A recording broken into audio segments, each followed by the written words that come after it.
அடுத்து ஏரிகள், என்னென்ன ஏரிகள் இருக்குது, எந்தெந்த மாநிலத்தில் என்னென்ன ஏரிகள் இருக்குதுன்னு பார்க்க போகிறோம். ஸோ ஜம்மு காஷ்மீரில் பார்த்திங்கன்னா ஊலார் மற்றும் தால், ஊலார் ஏரி தால் ஏரி ரெண்டு ஜம்மு காஷ்மீரில் இருக்குது. ஒரிசாவில் வந்து சில்கா ஏரி, கேரளாவில் வந்து பெரியார் ஏரி, வேம்பநாடு ஏரி, ஆந்திராவில் வந்து புலிக்காட்டு ஏரி, கொள்ளேறு, நிசாம் சாகர், ஹுசைன் சாகர் அப்படிங்கிற ஏரிகள் இருக்குது. ராஜஸ்தானில் சாம்பார் ஏரி, அடுத்து புஷ்கார் ஏரி, கானா ஏரி, இந்த 3 ஏரிகளும் ராஜஸ்தானில் இருக்குது. மணிப்பூரில் லோக்டாக், கெய்புல் லம்ஜாவோ. ஸோ கெய்புல் லம்ஜாவோங்கிறது தான் வந்து என்ன பார்த்தோம், அதில் தான் வந்து உலகிலேயே இருக்கக்கூடிய மிதக்கும் பூங்கா, உலகிலேயே இருக்கக்கூடிய ஒரே ஒரு மிதக்கும் பூங்கா எது, கெய்புல் லம்ஜாவோ. அடுத்து பார்த்திங்கன்னா மேகாலயா வந்து நோக்ரக், மகாராஷ்டிரா லூனார் ஏரி. ஸோ இதுதான் வந்து முக்கியமான ஏரிகள். அடுத்து வந்து இந்தியாவின் மிகப்பெரிய ஏரி என்ன அப்படின்னு பார்த்திங்கன்னா சில்கா ஏரி ஒரிசாவில் இருக்குது. அப்புறம் மிகப்பெரிய நன்னீர் ஏரிங்கிறது ஊலார் ஏரி தான், காஷ்மீரில் இருக்கக்கூடிய ஏரி தான் வந்து நன்னீர் ஏரி. உப்புநீர் ஏரி, மிகப்பெரிய உப்புநீர் வந்து சாம்பார் ஏரி ராஜஸ்தானில் இருக்குது. ஸோ சாம்பாரில் உப்பு போடுவாங்க அப்படிங்க வச்சுக்கோங்க. ஸோ மிகப்பெரிய உப்பு ஏரி வந்து சாம்பார். ஸோ மிகப்பெரிய ஏரினா சில்கா ஏரி ஒரிசாவில் இருக்குது. மிகப்பெரிய நன்னீர் ஏரிங்கிறது வந்து ஊலார் ஏரி காஷ்மீரில் இருக்குது. உப்புநீர் ஏரி வந்து சாம்பார் ஏரி, அது ராஜஸ்தானில் இருக்குது. அடுத்து நம்ம ஏற்கனவே படிச்சுக்கொள்ள ஒரே ஒரு உலகிலேயே இதெல்லாம் இந்தியாவில் கம்பேர் பண்ணுறாங்க. இது வந்து வேர்ல்டில் கம்பேர் பண்ணும்போது ஒரே ஒரு மிதக்கும் பூங்கா தான் இருக்குது. அந்த பூங்கா உள்ள ஏரி வந்து கெய்புல் லம்ஜாவோ அப்படிங்கிற ஏரி மணிப்பூரில் இருக்குது. அடுத்து மனிதனால் உருவாக்கப்பட்ட பெரிய ஏரி அப்படின்னு பார்த்தீங்கன்னா கோவிந்த் சாகர் ஏரி. இந்த கோவிந்த் சாகர் ஏரி தான் மனிதனால் உருவாக்கப்பட்ட பெரிய ஏரி. ஸோ இதுதான் வந்து ஏரிகள். அடுத்து பார்க்க போகிறது ஆற்றங்கரை நகரங்கள். ஸோ ஒவ்வொரு ஆற்றங்கரையிலையும் சில நகரங்கள் இருக்கு இல்லையா, அதுதான் பார்க்க போகிறோம். இப்போ ஜூலம்ங்கிற ஆற்றங்கரையில் வந்து ஸ்ரீநகருங்கிற இப்போ நகரம் இருக்குது. அடுத்து ராவி வந்து ஜம்மு காஷ்மீர் இருக்குது. ராவியில் சட்லஜ் நதியில் வந்து லூதியானா, ஃபெரோஸ்பூர் அப்படிங்கிறது வந்து இருக்குது சட்லஜ். கங்கை பார்த்திங்கன்னா கங்கையில் ஹரித்துவார், கான்பூர், அலகாபாத், வாரணாசி, பாட்னா போன்ற நகரங்கள்லாம் கங்கை நதிக்கரையில் இருக்குது. யமுனை நதிக்கரை நமக்கு தெரியும், டெல்லி, ஆக்ரா, மதுரா இதுதான். கோமதி வந்து லக்னோ, சராயு வந்து அயோத்தியா. அடுத்து சபர்மதி வந்து அகமதாபாத். கூகுளி நதியில் வந்து கொல்கத்தா இருக்குது. பிரம்மபுத்திரா நதியில் வந்து திப்ருகர், குவஹாத்தி அப்படிங்கிற நகரங்கள் பிரம்மபுத்திராவில் இருக்குது. அடுத்து மகாநதியில் வந்து கட்டாக், சம்பல்பூர். கோதாவரியில் நாசிக், கிருஷ்ணாவில் விஜயவாடா, காவேரியில் நமக்கு தெரியும் திருச்சி, ஸ்ரீரங்கப்பட்டினம். நர்மதையில் வந்து ஜபல்பூர், தபதியில் சூரத். ஸோ பெரியாரில் ஆழப்புழா கேரளாவில். அடுத்து முசி வந்து ஹைதராபாத், செகந்திராபாத். தாமிரபரணியில் வந்து திருநெல்வேலி, பாளையங்கோட்டை. ஸோ வந்து கேட்கலாம் எந்தெந்த நதிக்கரையில் வந்து இருக்குது, எந்தெந்த நகரங்கள் இருக்குது, இந்த பொறுத்துகங்கிற மாதிரி கொடுப்பாங்க இல்லையா, மேட்ச் த ஃபாலோவிங், அதில் வந்து இதில் கேட்கலாம். ஓகேவா? அதனால் எந்தெந்த நகரங்கள் வந்து எந்தெந்த ஆற்றங்கரையில் இருக்குது அப்படிங்கிறத படிச்சுக்கோங்க. ஸோ அடுத்து பார்க்க போகிறது இந்திய துறைமுகங்கள். மொத்தம் இந்தியாவில் பார்த்தீங்க அப்படின்னா 48 துறைமுகங்கள் இருக்குது. ஆனால் அந்த 48 துறைமுகத்தில் 12 துறைமுகங்கள் மட்டும்தான் பெரிய துறைமுகங்கள். இந்த 12 துறைமுகத்தில் 2ஆக பிரிக்கிறாங்க, 6 பிரிக்கிறாங்க. அதாவது கிழக்கு கடற்கரை துறைமுகங்களும், அடுத்து வந்து மேற்கு கடற்கரை துறைமுகங்கள் 6ன்னு சொல்லி 2ஆக பிரிக்கிறாங்க. ஸோ ஃபஸ்ட்டு நம்ம பார்க்க போகிறது கிழக்கு கடற்கரை துறைமுகங்கள். மொத்தம் 6 சொன்னோம் இல்லையா. கிழக்கு சைடில் இருக்கக்கூடிய துறைமுகங்கள், இந்த பக்கம் இந்தியா அப்படி இருக்குன்னா அதில் இந்த பக்கம் இருக்கக்கூடிய துறைமுகங்கள் வந்து ஃபஸ்ட்டு தூத்துக்குடி, சென்னை, அடுத்து எண்ணூர், விசாகப்பட்டினம், பாரதீப், கொல்கத்தா. ஸோ இந்த 6 தான் வந்து கிழக்கு கடற்கரை 6 துறைமுகங்கள். என்னென்னா பிவி டெக்குன்னு ஞாபகம் வச்சுக்கோங்க. ஸோ பிங்கிறது வந்து பாரதீப், விங்கிறது வைசாக், டீங்கிறது வந்து தூத்துக்குடி, ஈங்கிறது வந்து எண்ணூர், சிங்கிறது சென்னை, கேங்கிறது வந்து கொல்கத்தா. ஸோ பிவி டெக் அப்படிங்கிறத ஞாபகம் வச்சுக்கோங்க. PV tech. தூத்துக்குடியில் பார்த்திங்கன்னா தமிழகத்தோட நுழைவாயிலே வந்து இந்த தூத்துக்குடி தான். அதாவது இந்த தூத்துக்குடியில் இருக்கக்கூடிய துறைமுகம் தான் வந்து தமிழகத்துக்கு போகக்கூடிய நுழைவாயில். ஸோ சேது சமுத்திர திட்டத்தால் பயன்படக்கூடிய துறைமுகம் வந்து தூத்துக்குடி தான். அடுத்து சென்னை வந்து தமிழகத்தில் இருக்கக்கூடிய பெரிய துறைமுகம் தான் இது. ஸோ தமிழகத்தில் இருக்கக்கூடிய துறைமுகங்களில் பெருசு வந்து சென்னை தான். இது வந்து மிக பழமையான செயற்கை துறைமுகம். ஸோ செயற்கையாக உருவாக்கியிருக்காங்க. ஓகேவா, மனிதர்களால் உருவாக்கப்பட்ட செயற்கை துறைமுகம் தான் சென்னை துறைமுகம். அடுத்து எண்ணூர் வந்து இப்போ தான் ரீசெண்டாக வந்து உருவாக்கியிருக்காங்க. அதாவது அந்த 12 துறைமுகத்தில் வந்து லாஸ்ட்டாக உருவாக்கப்பட்ட 12வது துறைமுகம் வந்து இந்த எண்ணூர் தான்.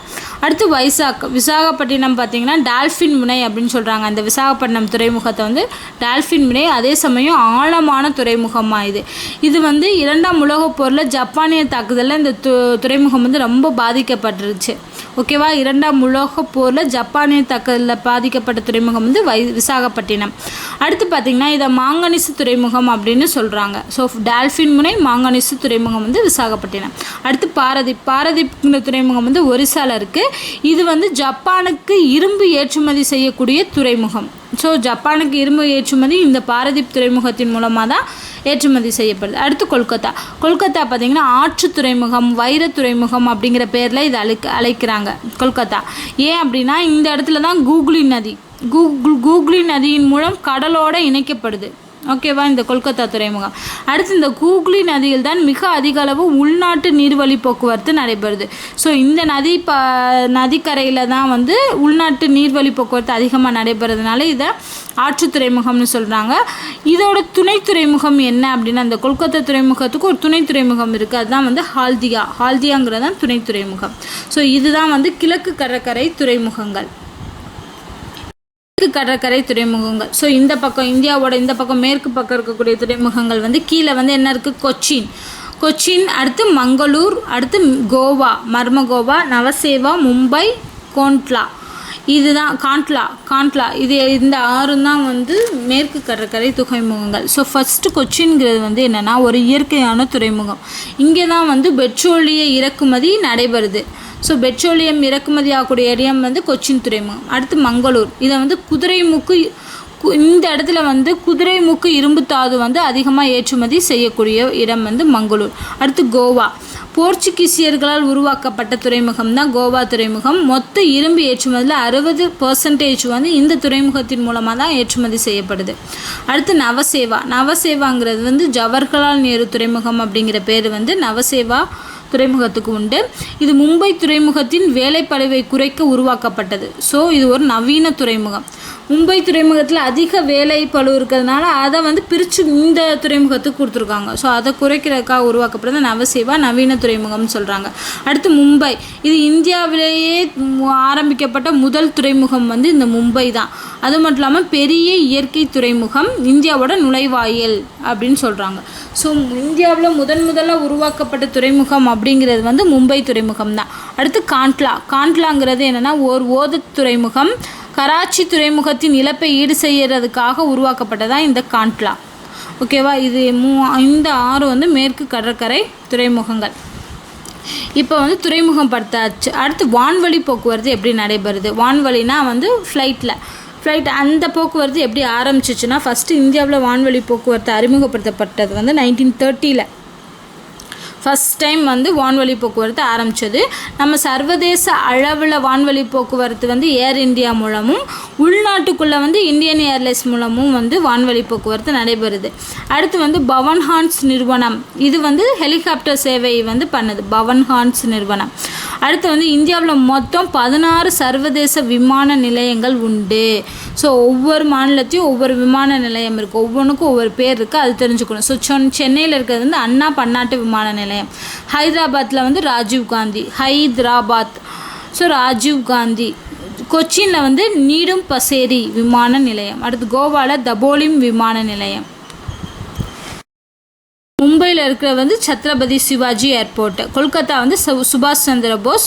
புதுடெல்லி வந்து இந்திரா காந்தி ஏர்போர்ட். அகமதாபாத் வந்து சர்தார் வல்லபாய் பட்டேல். அடுத்து அமிர்தசரஸ் வந்து ராஜா ஜான்சி ஏர்போர்ட். கவுஹாத்தியில் வந்து கோபிநாத் பர்தோலி ஏர்போர்ட். ஸோ இந்த 10 இடத்துல மட்டும்தான் வந்து அந்தந்த ஒவ்வொரு ஏர்போர்ட் பேர் இருக்குது. மற்றதெல்லாம் வந்து ஜென்ரல் தான். பெங்களூர் ஏர்போர்ட், திருவனந்தபுரம் ஏர்போர்ட், ஆக்ரா, ஜெய்ப்பூர், வாரணாசி, போர்ட் பிளேயர், மற்ற இடங்கள்லையும் இருக்குது.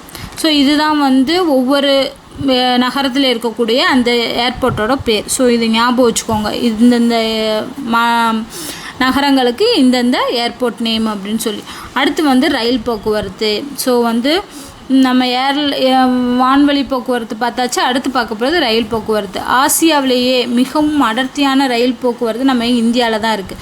ஸோ ஆசியாவில் அப்படின்னு எடுத்துக்கிட்டோம்னா அடர்த்தியான ரயில் போக்குவரத்து அப்படின்னா இந்தியா தான். முதல்ல பார்த்திங்கன்னா 1853 இந்த ரயில் வழி போக்குவரத்து மும்பை டு தானேக்கு தான் அனுப்புனாங்க ட்ரெயினை. ஸோ மும்பை டு தானே 1853 34 கிலோமீட்டருக்கு இதை ஆரம்பித்தாங்க. அதுக்கப்புறம் 1854 53 ஃபஸ்ட்டு ஆரம்பிச்சிருக்காங்க. அடுத்து 54 கவுரா டு ராணிகஞ்ச் அதுக்கு இடையில் ரயில் போக்குவரத்து ஆரம்பிச்சிருக்காங்க. அடுத்து 1856 சென்னை டு அரக்கோணம் இடையே. ஸோ 53, 54, 56 மும்பை டு தானே, கவுரா டு ராஞ்சி, சென்னை டு அரக்கோணம் இந்த 3 தான் ஆரம்பிச்சிருக்காங்க. அடுத்து பார்த்திங்கன்னா அதுக்கப்புறம் நிறைய ரயில்வழி போக்குவரத்துகள் உருவாச்சு. இந்த ரயில்வழி போக்குவரத்தை 3 வகையாக பிரிக்கிறாங்க. ஒன்று அகன்ற இருப்பு பாதை. அகன்ற இருப்பு பாதைனா 1.676 மீட்டர் இருக்கணுமா அந்த பாதையோட நீளம்.